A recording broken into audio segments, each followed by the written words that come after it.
My stepmother threw my garbage bags onto the driveway the morning after my father's funeral. She walked away with the millions, the coastal mansion, and the luxury cars. All I got was the deed to a flooded, condemned cellar.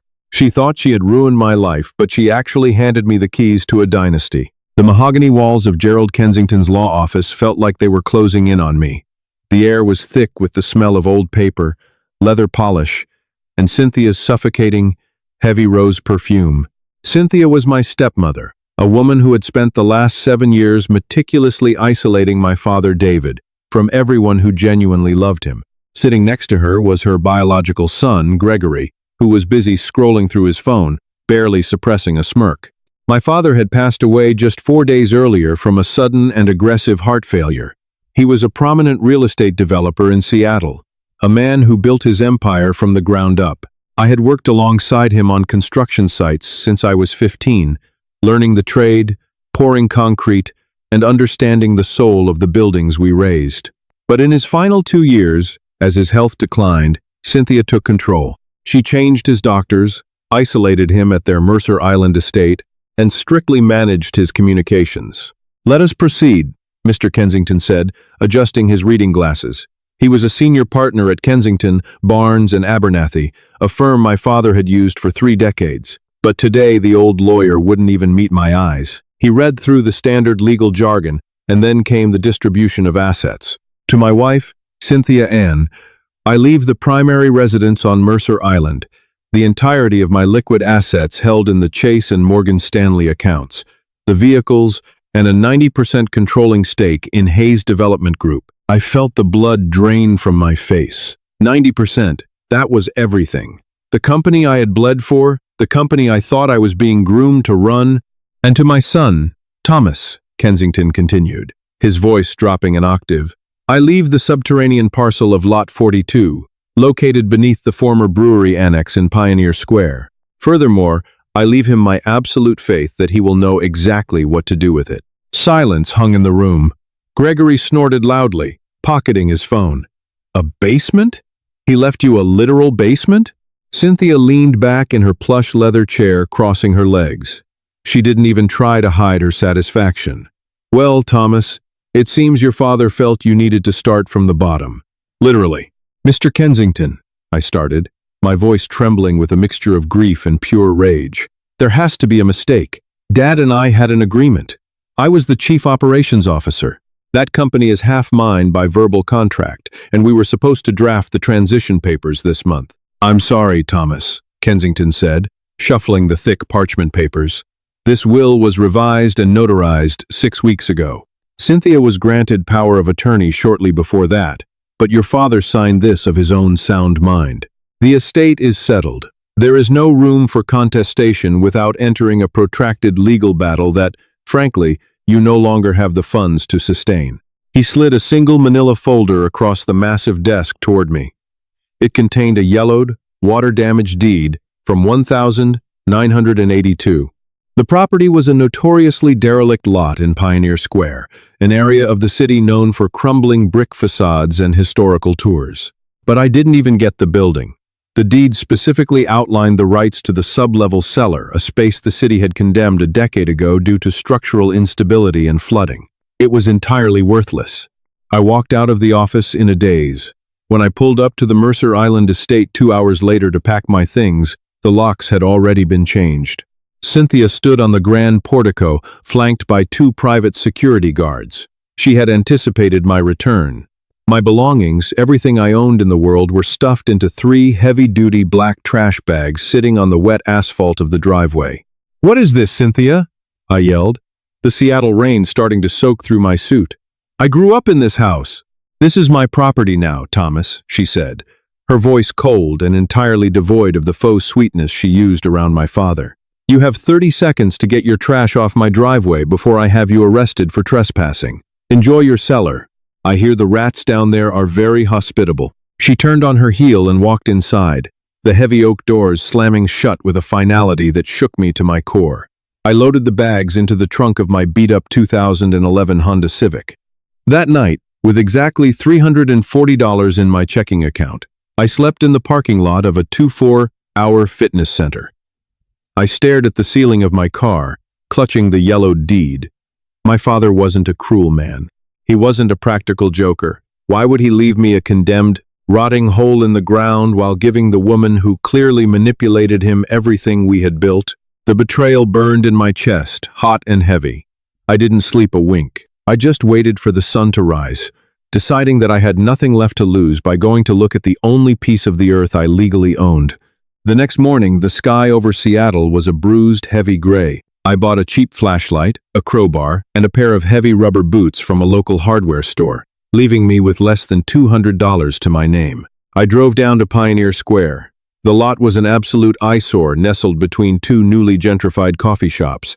The above-ground structure had burned down in the late 90s, leaving behind a fenced-off concrete pad covered in overgrown weeds, broken glass, and graffiti. I parked by a rusted chain-link fence. A faded yellow city notice was stapled to the plywood boarding up the main stairwell entrance. Condemned. Do not enter. Severe flood risk. I pulled down the plywood with my crowbar. The smell hit me immediately, a thick, nauseating stench of mildew, stagnant water, and decades of rot. It was a smell of absolute abandonment. Concrete stairs, slick with green moss, disappeared down into total darkness. Switching on my flashlight, I began the descent. My boots squelched as I hit the bottom landing. The water was about 4 inches deep, black, and freezing. The beam of my flashlight cut through the gloom, illuminating a massive, cavernous space supported by rotting wooden pillars and crumbling brick arches. It was a dumping ground. Discarded tires, shattered wooden pallets, and rusted metal drums littered the waterlogged floor. This was my grand inheritance, a toxic, flooded nightmare. I felt a lump rise in my throat. I had spent the last decade building high-rise luxury apartments, and now I was standing in a literal sewer, utterly defeated. "Damn it, Dad," I whispered, my voice echoing off the damp brick. "Why?" I waded through the murky water, scanning the walls. As a contractor, I had an instinct for spaces. I knew how to read load-bearing walls, foundations, and architectural footprints. I spent an hour mapping the perimeter of the cellar, mentally calculating the square footage. Something didn't add up. The exterior of the lot above ground was roughly 5,000 square feet, but the internal dimensions of this cellar, pacing it out from the north foundation wall to the south, only accounted for about 3,000. There was a massive dead zone at the back of the property. I waded toward the far eastern wall. It was solid brick, covered in a thick layer of black mold and calcium efflorescence. I ran my gloved hand over the wet masonry. The mortar here was different. The rest of the cellar used a standard lime-based mortar typical of the late 1800s, but this wall had patches of modern Portland cement. It had been sealed up entirely after the original construction. I took my crowbar and tapped the brick. Thud. I moved a few feet to the left, and tapped again. Thud. I moved to the center of the wall, right where the cement patches were thickest, and struck it hard with the heavy iron bar. Clack. Echo. It was hollow. My heart hammered against my ribs. I gripped the crowbar with both hands, raised it over my shoulder, and swung it as hard as I could into the center of the brickwork. The impact jarred my shoulders, sending a shock wave down my arms, but the brick cracked. I swung again, and again. Adrenaline flooded my system, entirely overriding my exhaustion and hunger. I didn't know what I was looking for, but I knew I had found a secret. On the 10th swing, a chunk of masonry the size of a dinner plate gave way and collapsed inward. A rush of air blew out of the hole, hitting my face. I expected the smell of worse rot, of dead animals or sewer gas. Instead, the air escaping the dark hole was incredibly dry. It smelled like cedar wood, old paper, and a faint, distinct aroma of tobacco and aged oak.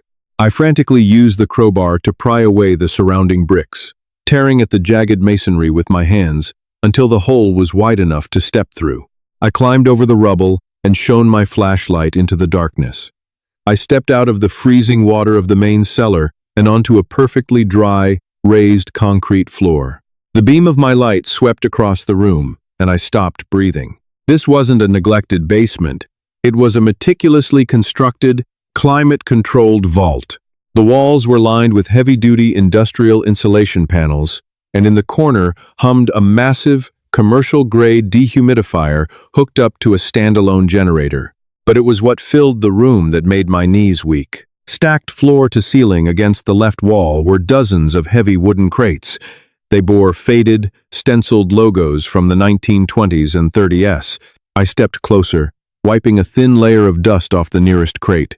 The wood was branded with a name I immediately recognized from my days collecting spirits with my father. The Macallan. Distilled 1926. Next to the crates were floor-to-ceiling custom cedar humidors, perfectly sealed. And in the center of the room, draped under a heavy, dust-covered canvas tarp, was the unmistakable silhouette of a classic automobile. I walked toward the tarp, my hands shaking uncontrollably. I grabbed the edge of the heavy canvas and pulled it back. The flashlight beam reflected off pristine, flawless chrome and deep, midnight blue paint. It was a 1930 Bugatti Type 57 TCC Atlantic. My father was a car fanatic, and he had taught me enough to know what I was looking at. Only a handful of these cars were ever built. They were the holy grail of automotive history. The last one that went to auction had sold to a prominent fashion mogul for over $30 million, and this one looked like it had rolled off the assembly line yesterday. Sitting on the driver's seat of the Bugatti was a small, polished mahogany box. I opened the car door. The hinges were perfectly oiled, silent. I picked up the box and unlatched it. Inside, resting on red velvet, was a thick stack of bearer bonds, a ledger book, and a handwritten letter sealed in an envelope with my name on it. To Thomas. I tore open the envelope. The handwriting was undeniably my father's, but it was steady and strong, written long before the sickness and Cynthia had taken hold of him. My dearest Tommy, if you are reading this, it means I am gone, and it means you had the grit to dig through the dirt to find what is truly yours. I knew Cynthia's true nature years ago, but by the time I understood the depth of her legal and financial manipulations, she had already intertwined herself so deeply into the corporate accounts that untangling her would have destroyed the company and left you with nothing but debt. So, I let her think she won. I let her play her games above ground, while I quietly secured your real legacy below it. Over the last decade, I liquidated my private, untraceable assets and bought out the collections of 3 private estates in Europe under a dummy corporation. She gets the brick, mortar, and the company debt. You get the empire. Use it wisely, son. Build your own castle. Love, Dad. I stood in the center of the secret vault, surrounded by millions of dollars in untraceable historical wealth. The cold, wet misery of the morning vanished. I looked at the letter, then at the Bugatti, and then back toward the dark hole in the brick wall leading back to the miserable world above. Cynthia had thrown me out with the trash. She had laughed at my inheritance. Now, I was going to buy the world right out from under her feet. I spent the next 48 hours living a double life. By day, I was the destitute son sleeping in his beat-up Honda Civic. By night, I was the custodian of a subterranean empire. The first order of business was securing the vault. I used $50 from my dwindling checking account to buy heavy-duty padlocks, chains, and thick steel grating from a scrapyard. Under the cover of darkness, I reinforced the entrance, hiding the broken brickwork behind a false wall constructed of discarded pallets and rotting drywall. I scavenged from the flooded main cellar. Nobody would ever suspect what lay beyond that moldy barrier. I knew I couldn't just walk into a local bank with bearer bonds and a vintage Bugatti. I needed a broker, someone operating at the absolute pinnacle of the high-net-worth market, someone who understood the value of extreme discretion. I used a burner phone to contact William Caldwell, the head of private treaty sales at R.M. Sotheby's in London. I had met Caldwell once, years ago, at the Pebble Beach Concours d'Elegance with my father. He was a ruthless, brilliant man who dealt exclusively in rarities. Getting him to fly to Seattle required sending him a single, highly detailed photograph of the Bugatti's chassis number plate. He was standing on the ruined concrete pad of Lot 42 less than 24 hours later, wearing a bespoke trench coat and looking deeply skeptical. I led him down into the darkness, wading through the freezing water. Caldwell didn't say a word, though his jaw tightened in disgust. But the moment we stepped through the breach in the brick wall and I pulled the canvas tarp off the Type 57 SC Atlantic, the seasoned British broker literally dropped his leather briefcase. "My God," Caldwell whispered, running a gloved hand over the pristine chrome sweeping across the fenders. "Your father." David always hinted he had a white whale. I thought he was just spinning tales over scotch. "This is the missing chassis from the 1939 Paris Salon. It belongs in the Louvre, Thomas." "It belongs to the highest bidder," I corrected him, my voice hardened by the reality of my situation. "And it never goes to public auction, private treaty only. I want the buyer vetted, and I want the funds routed through a shell corporation in the Cayman Islands. Can you do it?" Caldwell tore his eyes away from the car and looked at me, a sharp smile forming on his lips. "I have 3 clients in Geneva and 1 in Dubai, who will wire the funds sight unseen based purely on my authentication. You will have your money within the week." The liquidation happened with terrifying speed and absolute secrecy. Specialized transport crews arrived at 3 a.m. 3 days later. They used heavy hydraulic lifts to extract the Bugatti through an old freight elevator shaft my father had secretly maintained, loading it into an unmarked, climate-controlled semi-trailer. The Macallan collection and the cedar humidors followed. Caldwell earned his exorbitant commission. The private buyer in Dubai paid $34 million for the Bugatti. The vintage whiskey and cigar collection fetched an additional $9 million from a syndicate in Hong Kong. The bearer bonds, once authenticated in Zurich, deposited another $12 million into my newly formed offshore accounts. In less than 3 weeks, I went from sleeping in a gym parking lot to sitting on $55 million in liquid, untraceable cash. I didn't buy a mansion. I didn't buy a yacht. I rented a modest, unremarkable apartment in downtown Seattle, bought 3 custom-tailored suits, and hired a team of ruthless forensic accountants and corporate lawyers. I named my new holding company Vanguard Capital Partners. My absolute focus turned toward Cynthia and Gregory. I began monitoring Hayes Development Group meticulously.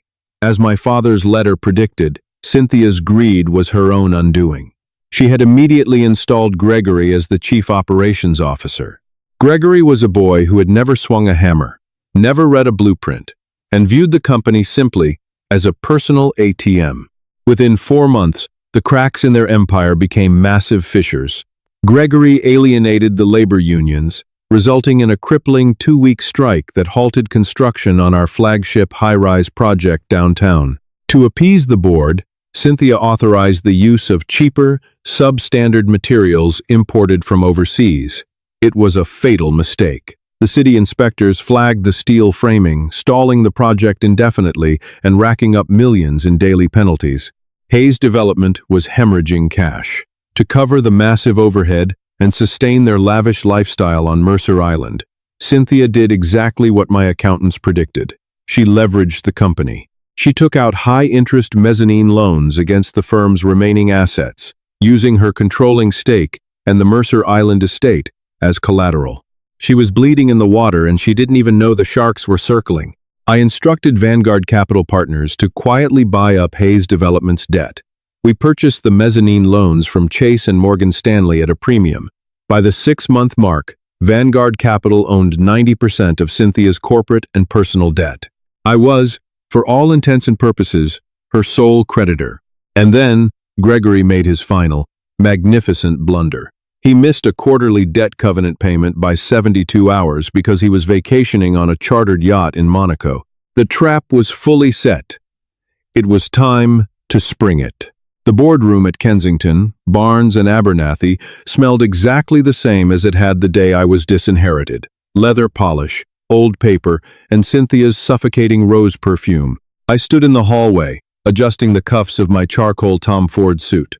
My lead attorney, a razor-sharp corporate litigator named Harrison Cole, gave me a brief nod. Inside the glass-walled room, Cynthia looked 10 years older. The stress of the crumbling company had etched deep lines into her face. Gregory sat beside her, looking pale and completely out of his depth. They were here because Vanguard Capital had issued a formal notice of default. The bank had called in the massive loans, demanding immediate payment in full. Cynthia was facing the total liquidation of Hayes Development and the foreclosure of her home. She had begged for a meeting with the mysterious CEO of Vanguard Capital, hoping to negotiate a restructuring or a buyout that would leave her with a golden parachute. Harrison opened the door, stepping into the room. "Mrs. Kensington, thank you for your patience. The CEO of Vanguard Capital is ready to see you." Cynthia stood up, smoothing her designer skirt, putting on her best, most manipulative smile. I walked through the door. The smile dropped from her face as if she had been struck by lightning. The blood drained from her cheeks, leaving her skin an ashen, sickly gray. Gregory actually gasped, shrinking back into his leather chair. Old Mr. Kensington, the lawyer who had coldly handed me a worthless deed 6 months prior, dropped his Mont Blanc pen onto the mahogany table. "Thomas?" Cynthia breathed, her voice trembling. "What are you doing here? Harrison, what is the meaning of this? Get him out of here!" I walked slowly to the head of the table, taking the chair that had once belonged to my father. I didn't sit down. I leaned forward, resting my knuckles on the polished wood. "Vanguard Capital doesn't negotiate with delinquent debtors. Cynthia," I said, my voice low, perfectly calm, and echoing with absolute authority. "I am the CEO. I am the sole shareholder. And as of 9 a.m. this morning, I own every single cent of debt attached to your name." "That's impossible," Gregory stammered, pulling at his collar. "You were broke. You were living in your car. You got nothing but that rotting cellar." "And what a cellar it was, Gregory," I replied, staring dead into his panicked eyes. "You see, my father built this company on a foundation of hard work and foresight. He knew exactly who you both were. He knew you would drive his legacy into the ground, so he left the true foundation to me. You just didn't have the vision to see past the dirt." I turned my attention back to Cynthia. She was hyperventilating slightly, her hands gripping the edge of the table so hard her knuckles were white. "Here is the reality of your situation," I said, signaling Harrison. The lawyer slid a thick stack of legal documents across the table. "You owe Vanguard Capital $82 million. A sum you cannot pay. The grace period has expired. I am executing the collateral clauses." "You can't do this, Thomas!" Cynthia shrieked, the facade finally shattering. "I am your father's widow. I own 90% of Hayes Development." "You own 90% of a sinking ship burdened by toxic debt," I corrected coldly. "I am calling the loan. I am seizing your controlling shares of Hayes Development in lieu of payment. I am seizing the corporate accounts, the vehicles, and the assets." I paused, letting the silence stretch until it was almost unbearable. "And I am foreclosing on the Mercer Island estate." Tears streamed down Cynthia's face, ruining her perfect makeup. "Please, Tommy, you can't take my home. You can't leave us with nothing." "Don't you ever call me Tommy," I said, the repressed anger of the last 6 months finally bleeding into my words. "That is the house I grew up in. The house you locked me out of the day after we buried the man who built it. You threw my life into garbage bags on the driveway. I tapped the foreclosure notice with my index finger. You have until 5 p.m. today to vacate the Mercer Island property. Do not take the art, do not take the silver, and do not take the cars. Pack your clothes in garbage bags. I will have my private security team waiting at the gates to escort you off my property." Gregory buried his face in his hands, quietly sobbing. Cynthia just sat there, a broken, empty shell of the tyrant she had been. I turned around and walked toward the door. As I reached the handle, I stopped and looked over my shoulder. "Oh, and Cynthia? If you need a place to stay tonight, I still own a lovely cellar down in Pioneer Square. I hear the rats are very hospitable." I walked out of the law office, stepping into the crisp, clean Seattle air. The heavy gray clouds had finally broken, letting the bright afternoon sun wash over the city. I looked up at the skyline, spotting the steel skeleton of the Hayes Development high-rise, standing tall against the blue sky. Tomorrow, I would meet with the unions. Tomorrow, I would put the company back to work. I pressed the button on my key fob, and the lights of my new Aston Martin flashed at the curb. I had started from the bottom, buried in the dark, left for dead by the people who should have been family. But my father had taught me well. When you hit rock bottom, there is only one direction left to build. If Thomas's ruthless comeback story proved that true wealth is built on grit and loyalty rather than greed, smash that like button right now. Have you ever had to rebuild your life from rock bottom? Or faced a betrayal like Cynthia's? Drop your craziest stories in the comments below. Don't forget to subscribe and hit the notification bell so you never miss another unbelievable true life drama.